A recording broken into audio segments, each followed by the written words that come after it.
Bore da pawb, croeso i'r Stadiwm Millennium, Principality. Oh, I'll never get that right. Actually, I'm really proud to be standing in front of the podium with the WRU logo on the front of it, but sadly I'm not from the WRU, from Cadw.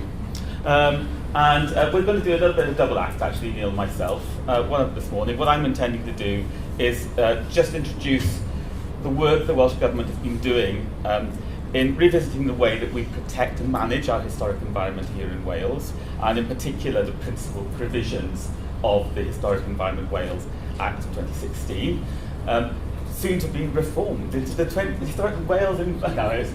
Certainly that idea, though, Charles, of revisiting the Historic Environment Wales legislation in the future was much discussed during the course of the debate in the Senate, and I might come back to that in a minute. Neil will then consider in more detail the specific work that Cadw and the role that Cadw has in the planning system here in Wales and in supporting the management of historic sites.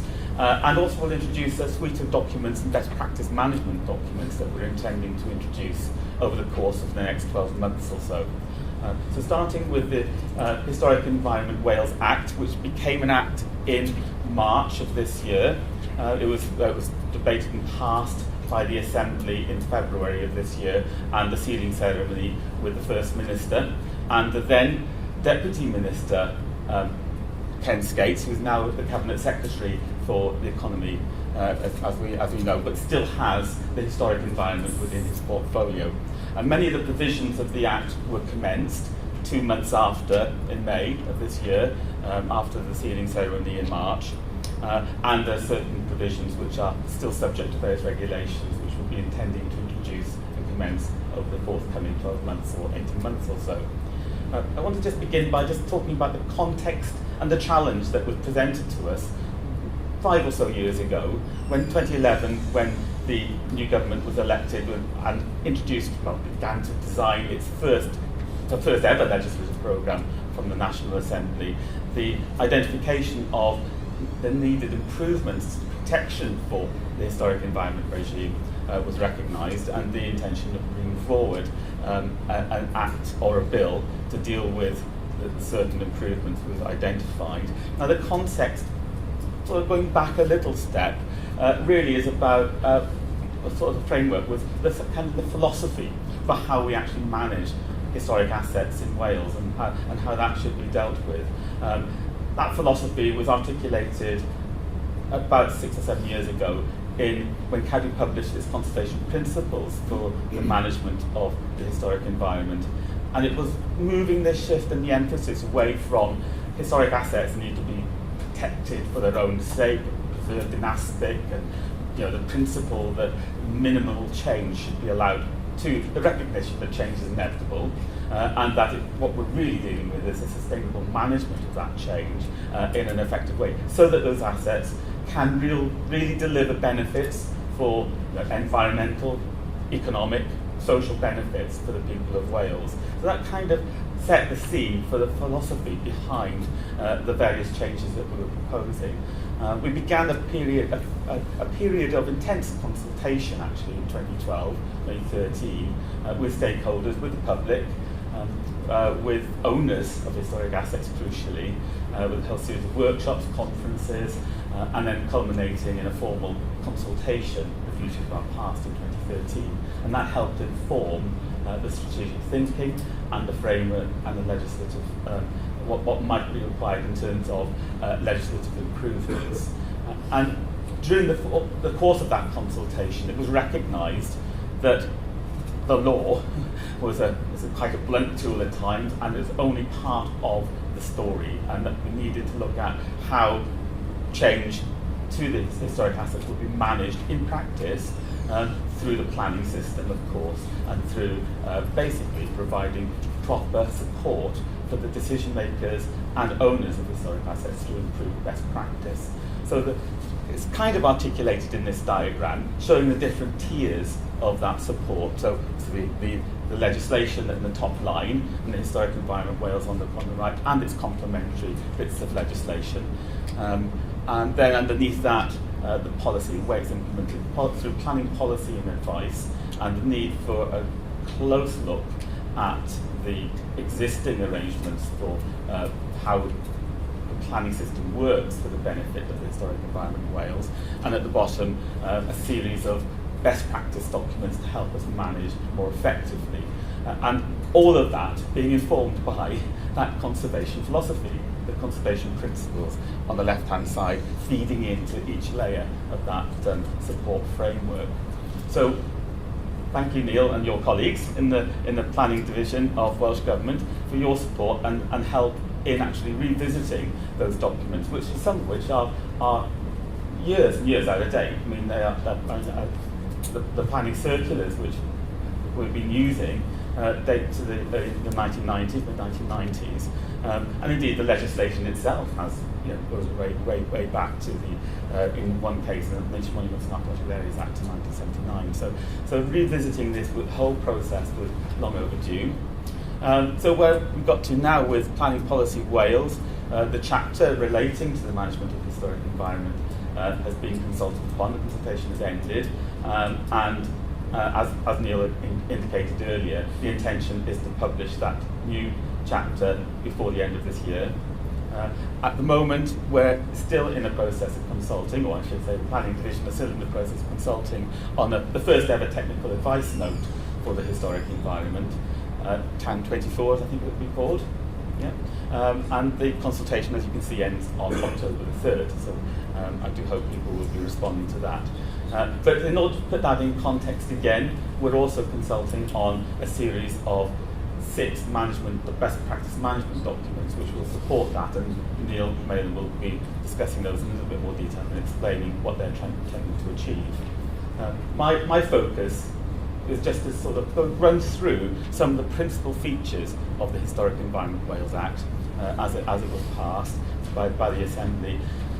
Fascinating process, I have to say, my own personal experience of supporting the Minister in steering the bill through the Senedd and through the various committees was enlightening, to say the least. But of course, at that time, still the case, the government doesn't have a firm majority, so there has to be an element of consensus and proper negotiation and consultation across the political spectrum. And I think that, my personal opinion, I think that it brought amendments were introduced on both the government and non-opposition side. But I think that in general, the actual resulting the legislation has been improved by that close scrutiny process. I shall talk through some of it. What does it involve? I mean, there are three elements, I suppose, of the Act in principle. One is amendments to the 1979 Interim Monuments and Archaeological Areas Act, particularly in relation to scheduled monuments. The second one, amendments to the Planning List of Building and Conservation Act of 1990, and several standalone provisions which will be simply in our Historic Environment Wales Act. I'm going to mention very quickly here, Charles, the point that was made several times during the scrutiny process, it has to be said, that what about bringing all this together? And we have got now the situation that Charles alluded to of clause Z25, the ZS, being introduced for Wales, and a very rather complex bit of legislation now that undoubtedly the now Cabinet Secretary at that time did accept needs to be revisited in the future. I mean, he did take that point and that criticism on board. So we will have to have revisit that, and I'm sure that the Assembly will be scrutinising that into your outcome of your Commission report with great interest on that. Where the various changes and consolidation needs to take place, having said that, and the risks, of course, of splitting elements of the management regime between different sets of law might be a complex one, and I'm sure we'll have more further conversations about that. The objectives of the changes were largely threefold, I would suggest. Firstly, about improving protection for historic assets where protection was needed. Secondly, to improve the management and simplification of the way we manage those assets through legislation. And thirdly, to introduce an element of improve transparency and accountability for decision making. And many of the changes that we actually put forward were already trialled by a bit of failed legislation, actually, England and Wales legislation, which was back in 2007-2008, a draft England and Wales heritage bill, or historic environment bill, that failed with parliamentary time due to, I think it was the financial crisis, actually, 2007, which meant that even though the bill was drafted, it never actually saw any parliamentary time in Westminster. I like to think that we've taken the best of that and brought it into this new legislation for Wales, the most progressive elements of it at least, and certainly a lot of the areas which are certainly tidying up existing legislation, but also introduced new provisions as well that weren't in that other legislation. So I'll go through those in a little bit more detail.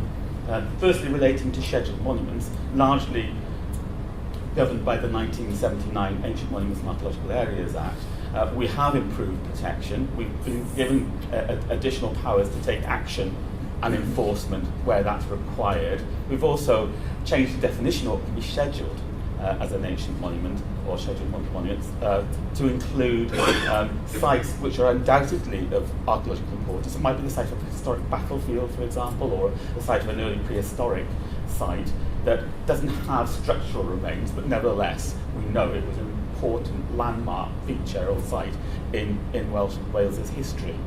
But under the definition of the Act in 1979, we couldn't actually give it formal protection. And one important element, which was this defence of ignorance, the ability of perpetrators for damage to scheduled monuments protected sites to escape prosecution because they would declare they didn't know that it was a scheduled monument. There's a classic case, actually, the bottom left-hand photograph there is of a significant damage that was done a couple of years ago to a section, a well-preserved section of Offa's Dyke. And the perpetrator actually claimed not only did he not know that it was a scheduled monument, he'd never heard of Offa's Dyke. So it was a significant problem, and it got quite a lot of media coverage. So actually tightening the way in which that ignorance of defence can be used, hopefully it's something that certainly the archaeological sector was clamouring for us to introduce. Had to get a balance though between obviously fair justice there. In terms of listed buildings, I'm running through this rather quickly, obviously, but in terms of listed buildings, similarly, improving powers for local authorities to take action when action is needed, either in terms of enforcement, but also where there's clear decay, neglect, dereliction of key listed buildings, extending the parameters of those powers, but also reducing some of the financial risk that local authorities are faced with when they take action, such as, for example, introducing urgent works, which they have to pay for, but fail then to be able to get that money back. And there was a strong support for this idea of a local land charge to help them do that. But even then, the provisions still weren't strong enough as far as the Assembly members were concerned. They wanted the Act to go further. They wanted the proposals to go further, so that actual action could be taken on negligent owners who allowed historic buildings to fall into disrepair, with the motivation, with the intention of redeveloping that land in some way and for profit. The opportunity to really grapple with that was not available in the time during the passage of the bill, but we did, or amendments were introduced actually by the Liberal Democrats, which had unanimous support across the Assembly for the introduction of regulation-making powers to introduce preservation notices. The commencement of that and the form of that will have to be the subject of further analysis and consultation. So that's a particular provision that will be for the future. In terms of transparency and accountability, it's long been a sort of an anomaly, I suggest, that although Cadw regularly consults when there's a proposal to designate, schedule as a monument or list a building, there's nothing in statute that establishes that. And similarly, there's nothing to allow the owner of an asset that's about to be designated the opportunity to ask for a review of a decision. So the Act does introduce those. Those provisions haven't been commenced yet because there's a whole series of regulations will have to be consulted upon, and we're intending to do that over the near future. And again, my particular thanks to the Planning Inspectorate for for agreeing to act as a key player in the conduct of these reviews. And this was a series of proposals that were intended to be introduced across England and Wales through the legislation for the draft bill back in 2007-2008, but we are now introducing here in Wales.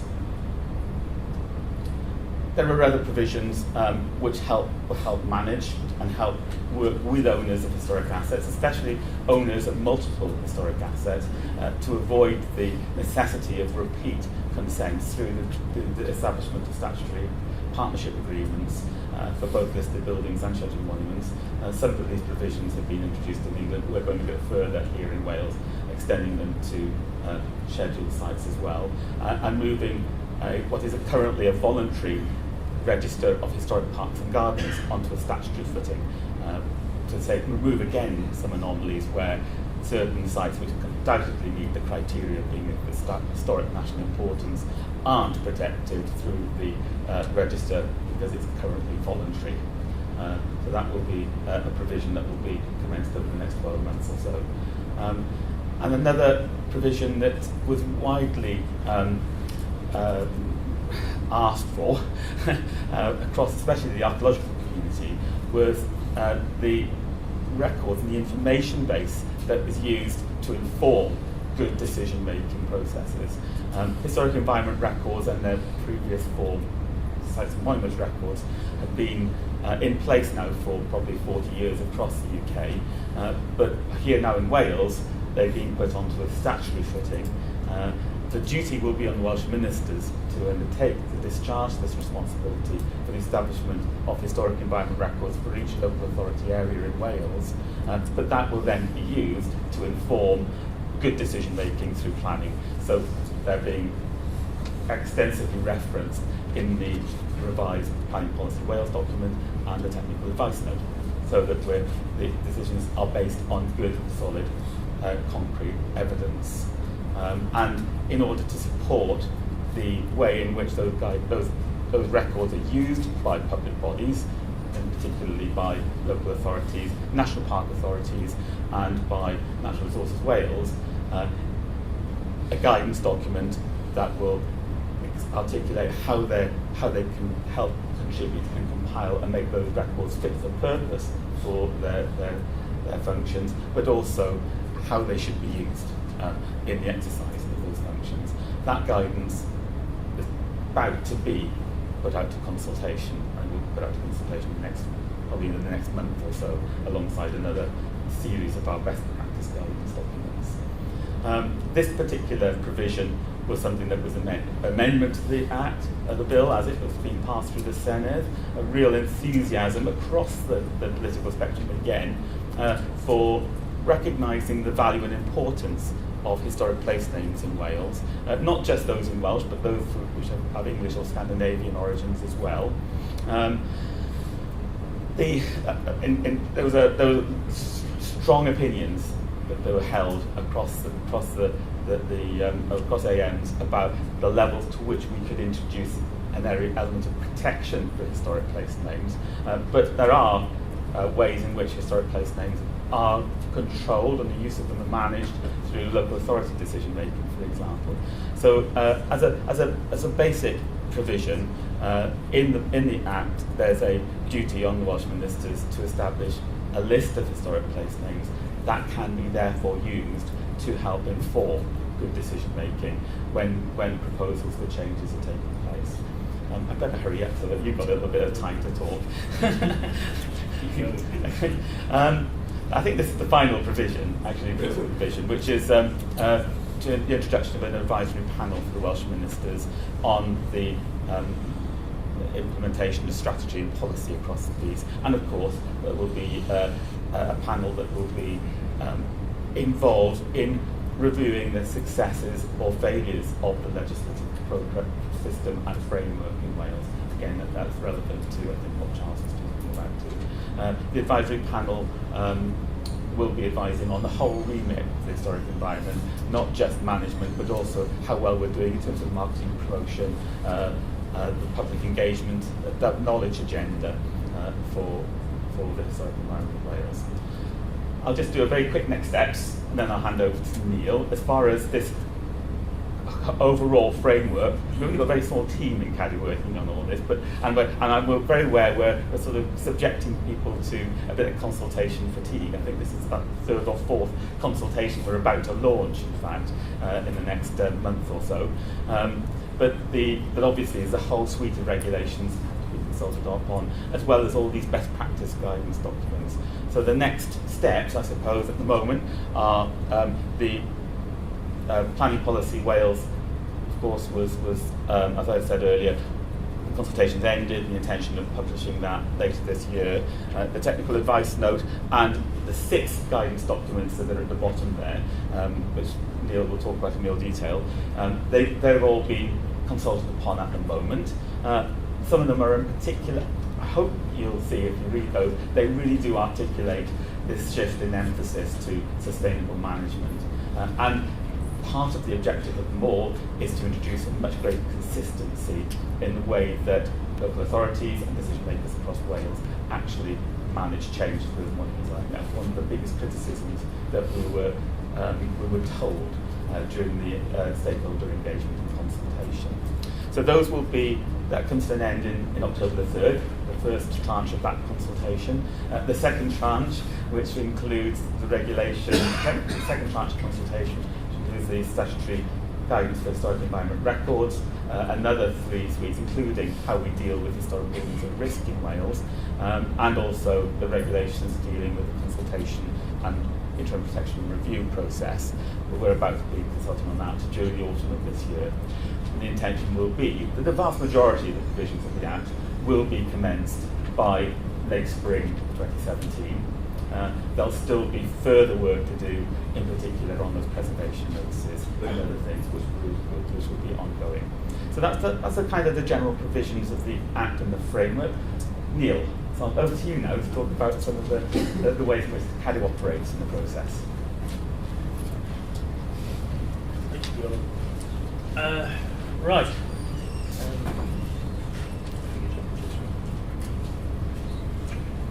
As Willem said, currently we have 6 documents which are out for consultation, plus the TAN 24. They're best practice guidance. It was quite interesting earlier on, we were talking about placemaking, and really that is what most of these documents are talking about. It's what makes the sites or the buildings and so on and the areas actually special. If we're looking at placemaking, that's really what we're talking about, isn't it? What makes somewhere special? What does it make? How does it make a place that people want to live and understand? And they're going to explain to people how we want them to present their information, how they're going to understand the sites. And it's that need to understand what is there, as it were, which I think is so important. And really, hopefully, these documents are going to help us all as practitioners in planning, and also the general public in general, to understand what makes these sites and areas really important. Currently, as Willem said, I won't keep going through this, we have 6 documents out there, 3 more to come. The first of the ones that are out there at the moment is an interesting one because it's heritage assets of special local interest. Now again, Willem will tell you there was a huge debate in the Senate about the need for having some sort of way of looking at really important sites which don't meet the criteria for listing or for scheduling. Quite often because of the amount of change that has occurred to the buildings. In this case, this is the Quaker Meeting House in Swansea. And you can see it's been heavily altered. It's had a new roof put on it, it's had advertisements put in. It's really a mess. But it actually is quite important. It was a major building in the town. It was built in 1809, was the main place of worship for the Quakers for 30 years, and behind it there's a huge graveyard. But there is no protection for it at all. And currently it's being used as a scrap merchant's base, and it could easily be demolished at any time.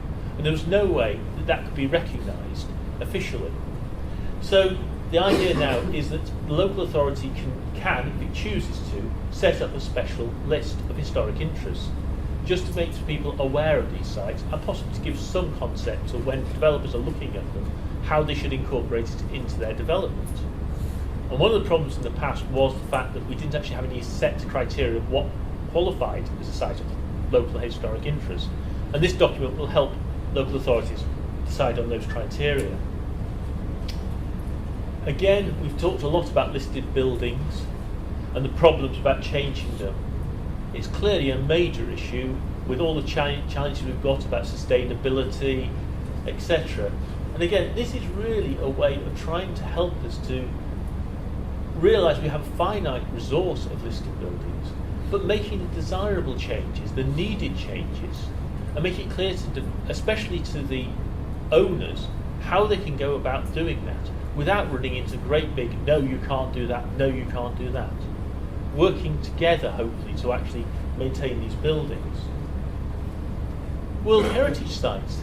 Again, it sounds amazing, but technically we have nothing in law about World Heritage Sites. I think everyone says World Heritage Sites, they're really, really important. They should be protected. But actually there's nothing in UK law at the moment about World Heritage Sites. Now, Planning Policy Wales has come in with some stuff on World Heritage Sites. We have so this is again helping to manage those sites, making people realise what are their outstanding universal values and how change could have a really significant impact on those outstanding universal values, which will be of a loss to all of us. And I think you can only look in England at the moment for changes which are happening in places like Liverpool, which are actually being now seen as potentially going to actually have a significant impact on the outstanding universal values of the World Heritage Site. So hopefully this will allow everybody in Wales to understand those things and hopefully not to make the big changes that we don't want. Again, conservation areas. They're really a classic example of places. And this will really help people to actually sit down and understand what the conservation areas are. It'll help local authorities to do their appraisal so that they're understood. It will help people in the future to hopefully manage their change, decide what is an appropriate change, not stopping them changing things, but making it an appropriate change. And likewise, heritage impact assessments. Again, it's one of those big problems when you're trying to put an application in for something like a scheduled monument consent. What do we actually need to include in our documentation for that? And I think that big thing through the whole of those documents is that thing of needing to understand what we have already got before we decide to make the change. We understand what we've got, it's actually much easier to make an appropriate change to it, rather than sort of deciding what you want to develop and then try and squash the historic building into it. We've seen some really fine examples of that with buildings sort of towered over by skyscrapers and so on, rather than actually saying, well, actually we could have just moved the skyscrapers a few metres further back and it would have been a much better fit. So it's that sort of thing of understand the site before you do big changes.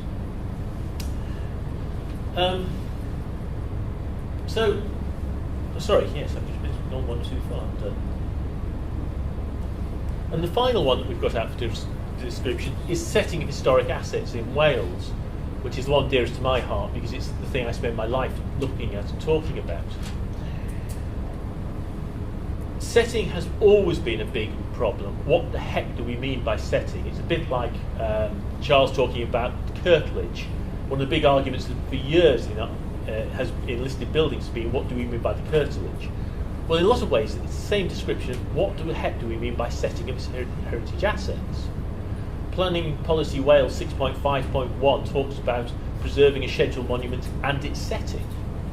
Well, what the heck do we mean by setting? Well, what we've got now is a quite clear definition of what we mean in Welsh Government, and setting is important to the way in which heritage assets are understood, appreciated and experienced and contributes to their significance. But then, that's quite glib. What does that really mean? And this document really gives you a quite clear explanation of what we mean by setting and how to analyse that setting. And again, if it can be done before you start looking at your development, you have a good way of being able to incorporate in changes which actually will not have a significant impact on the setting of the monument and potentially actually enhance the whole development. So there we are. We've got these additional ones to come out very shortly as one consultation closes, as Willem says, another one opens. Historic parks and gardens, historic character, historic buildings at risk, and the statutory guide on historic environment records.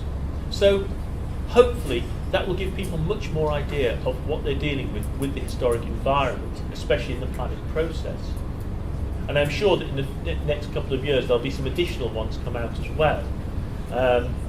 And the idea is very much so that people understand what we understand about the historic environment and how changes can be made without too much difficulty. So, where does Cadw now fit in the planning system? Well, as we all know, the 2015 development management procedures mean to say that now statutory consultees, of which Cadw is one, have to respond in 21 days. I think to a lot of the authorities in the past, Cadw responding at all was a bit of a shock. But we are now, that's one of our aims now, is obviously we've got to do it in 21 days. We've also had another development management procedure, 2016. I think this is going down, again, Charles's line of how many more documents do you need to appear in legislation and so on. But this one actually made some changes because it actually said when should Cadw be consulted, or when should all sorts of statutory consultees be consulted. Now in the past there used to be a nice standard one which sort of said, well, Cadw should be consulted on various things, but not very clear. So paragraph L of the Schedule 4 gives you some quite clear things when Cadw should be consulted. A development which has a direct physical impact on the scheduled monument. Well, that's fairly clear, I think, because clearly the scheduled monument consent procedures would come on, so it's useful if Cadw were told there's development being proposed. A development likely to affect the site of a registered historic park or garden. Again, we've been talking about that. A development within a registered historic landscape that requires environmental impact assessment. We haven't talked about historic landscapes. That, again, is going to be further discussion on those. And a development likely to have an impact on the outstanding universal values of the World Heritage Sites. Again, World Heritage is important. We do need to be consulted on them. But we actually got down to saying setting, because I was saying setting is quite complex, and giving some very clear ideas of when we should be consulted. In the past, it used to say Cadw should be consulted when there was an impact on the setting of a monument. But when was that? Most of the time, by the time we'd worked out that there was an impact on the setting of the monument, you probably needed Cadw to tell you that was the case. And we've had, in England and in Wales, quite recently, a number of judicial reviews based on the concept of Historic England as they now are, or Cadw, were not consulted about this development which had an impact on the setting of the monument. So what we've come up with is a list, a formula to say, if the development is this high, this wide as it were, and this distance away from the monument, Cadw should be consulted. It's specifically done so that we can hopefully cut out those judicial reviews. If you want an example of this morning I picked up a planning application, found out that there was an extension being built on a building which was 5 metres outside a scheduled monument. You'd said, potentially there's an impact on the setting there. As I was just getting worked up about it, I suddenly realised that planning permission had been granted last year for an extension 3 times the size of the one I was looking at. And Cadw hadn't even been consulted on that. So this gets us out of that potential, that judicial review area. And so how is Cadw changing to deal with these challenges and so on? That in fact we're going to end up with lots more planning applications, a lot more things we need to actually make decisions and give advice to the local authorities. Well, really, of this appalling photo, I suppose I'm the biggest change. Because now there is somebody at Cadw who's completely responsible for dealing with these planning applications and getting them dealt with. it's really a matter now that we're making planning a priority. We are going to meet our 21-day deadlines. Last month we actually got up to 98.3%, which I felt quite proud of. I was very upset about the 1.7, which was actually because we'd actually asked for an extension because it was quite a complex case. And when we phoned up, we were told the only person who can give you that extension is the planning officer. Well, can he give us the extension? No, he's on leave. As it was, we got our response back before he came back from leave. But technically, it doesn't come onto our list. So, the other things that we're available to do now, more, is to give preliminary advice. If there's an issue out there, if you think historical sites are going to be affected, you can actually come back and talk to us. Phone us up early. We can discuss the needs for something like the setting. We've even now got a website which shows all the scheduled monuments. If you go onto the Cadw website, you can actually link and actually see now where the scheduled monuments are, where are the registered landscapes, where are the listed buildings. Very shortly, you'll actually be able to find out where the registered gardens are. But of course, as the register's only just being compiled, that's not been able to get there. But all that information will be readily available online, so you can actually get that information. And I think the key thing to say with this whole of this is the advice is there, the guidance is there. We're hopefully going to be going out and doing some training to historic advisors. And really, if you are a developer and you're going to engage a historic advisor, I think it's key to make them realise that Wales is different from England, that the English guidance that's out there is very much now linked to national planning policy framework, and in most cases shouldn't be being used now because in certain cases it actually contradicts planning policy Wales. So on that note, thank you very much.